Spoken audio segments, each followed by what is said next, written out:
თბილისში ველოსიპედით სამსახურში მისვლის დღე მოეწყო. აქციამ სტარტი კუსტუბის ასახვევიდან აიღო და ჭავჭავაძის, მელიქიშვილისა და რუსთაველის გამზირის გავლით თავისუფლების მოედანზე მდებარე პუშკინის სკვერში დასრულდა. აქციაში მონაწილეობა ნაციონალური მოძრაობის თბილისის მერობის კანდიდატმა ნიკა მელიამაც მიიღო.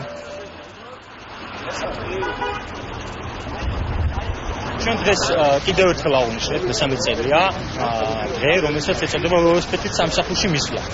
ევროპაში მაისისთვის არის ველოსიპედების პოპულარიზაციისთვის, ხოლო მაისის მესამე პარასკევი ყოველთვის აღინიშნება ველოსიპედით სამსახურში მისვლის დღე.